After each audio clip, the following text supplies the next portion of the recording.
Para muitos, ele é simplesmente o maior cantor de todos os tempos. Então, senhoras e senhores, se preparem porque hoje vocês irão conhecer toda a trajetória e a incrível história de Freddie Mercury.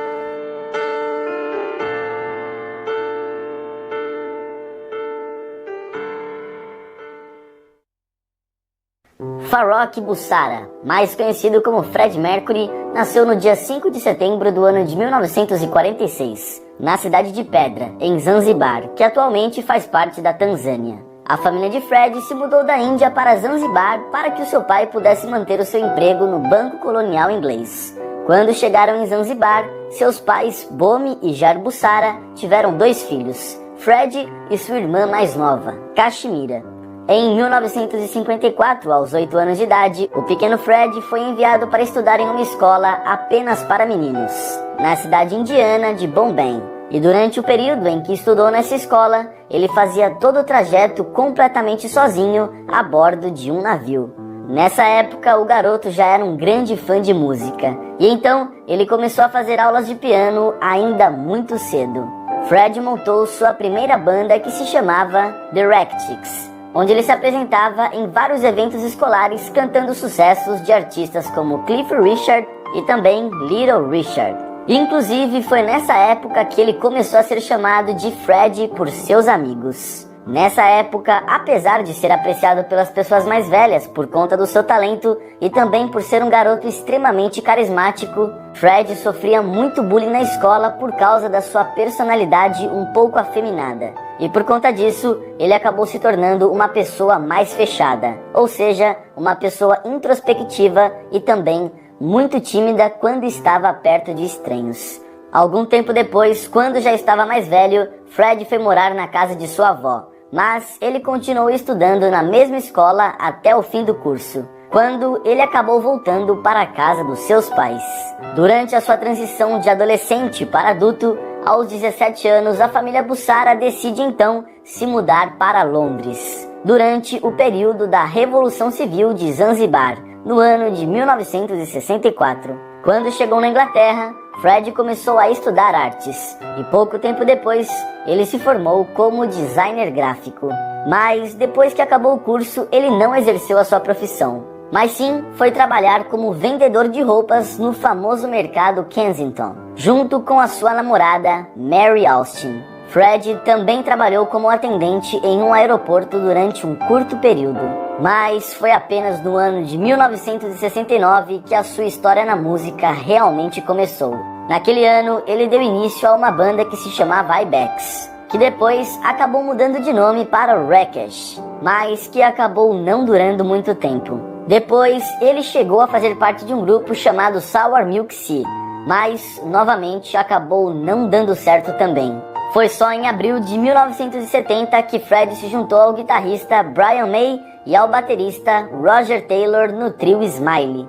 Pouco tempo depois, o nome dessa banda foi alterado então para Queen, após a chegada do baterista John Deacon. E nessa época, Fred criou o sobrenome artístico Mercury, e esse nome foi baseado na letra de uma de suas primeiras canções. No começo, os primeiros álbuns do Queen não tiveram tanto sucesso e quase não saíram do Reino Unido. A banda só começou a ter uma certa projeção mundial após o lançamento do disco Sure Heart Attack, com a famosa música Killer Queen. Mas foi somente no ano de 1975 que a banda de Fred realmente estourou no mundo, com o álbum A Night at the Opera, que trouxe a famosa e inesquecível canção Bohemian Rhapsody, um clássico eterno em que Fred foi capaz de mesclar o rock com a ópera. O Queen continuou crescendo com seus discos de sucesso e realizando turnês pelo mundo inteiro.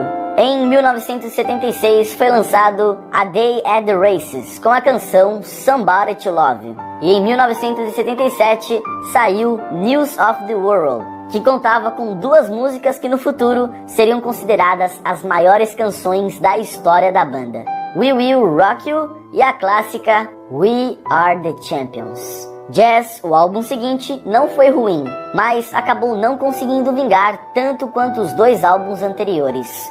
Um fato interessante que nós descobrimos é que durante a turnê de The Game, o Queen se tornou a primeira grande banda europeia na história a se apresentar na América do Sul, se apresentando em países como a Argentina e inclusive aqui no Brasil também. Um dos maiores sucessos do grupo, a música I Want to Break Free, também já gerou muita polêmica, principalmente na época em que foi lançada. No clipe dessa música, os integrantes da banda estão todos vestidos e caracterizados como mulheres. Uma ideia que surgiu através do baterista Roger Taylor, como uma forma de fazer uma paródia do seriado Coronation Street.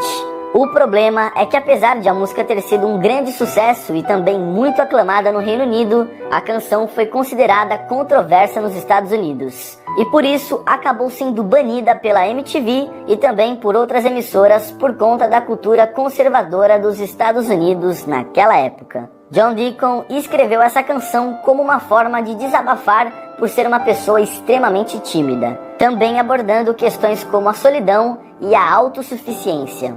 Porém, por conta de alguns versos da música e também pelo figurino utilizado no clipe, I Want to Break Free acabou sendo interpretado por muitas pessoas como uma canção que estava relacionada ao homossexualismo. No dia 13 de julho de 1985, foi realizada a Live Aid, um concerto de rock que tinha o objetivo de arrecadar fundos para combater a fome na Etiópia.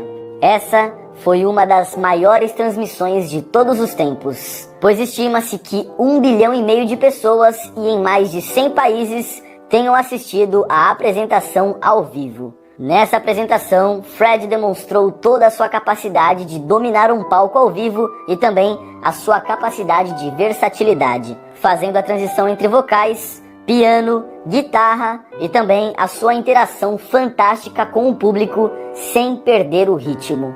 Os próprios integrantes do Queen disseram que o que aconteceu naquele dia foi mágico e que Fred realmente era inexplicável.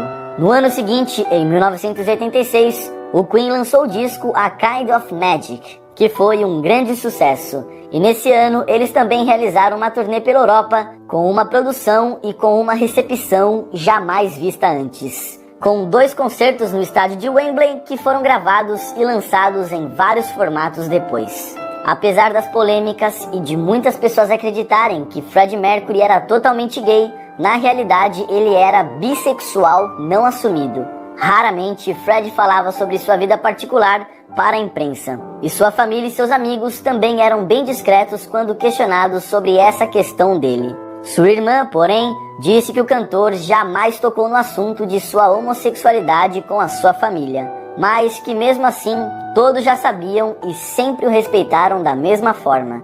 No entanto, a mídia sempre criava polêmicas e buscava de alguma forma mostrar ao público que Fred tinha se revelado de fato como gay. Mas essas notícias sempre careceram de fontes. Como eu já disse no vídeo, Fred teve um relacionamento com a vendedora de roupas Mary Austin. O namoro deles acabou quando ele confessou a ela que era gay, mas os dois não se afastaram, e sim, acabaram se tornando grandes amigos pelo resto da vida. Inclusive, a música Love of My Life foi uma homenagem de Fred a Mary, e ele também foi convidado para ser o padrinho do primeiro filho dela. No seu testamento, Fred deixou a sua grande mansão em Londres para Mary, além da detenção de todos os direitos autorais de sua discografia. No final dos anos 70, Fred teve um relacionamento sério com o executivo da Elektra Records, mas que durou apenas 1 ano. Pouco tempo depois, ele se envolveu com a atriz austríaca Barbara Valentin e, em 1985, ele viveu o seu último romance com o cabeleireiro Gene Hutton, com quem ele viveu até o seu último dia de vida. De todos os seus relacionamentos, Fred sempre deixou claro que Mary Austin foi a pessoa mais importante de sua vida e que ele a considerava uma esposa. Muitos dos meus amantes me perguntavam por que eles não poderiam substituir Mary, mas é simplesmente impossível. Mary é minha única amiga e eu não quero mais ninguém. Para mim é como um casamento. Nós acreditamos um no outro e isso já é o suficiente para mim.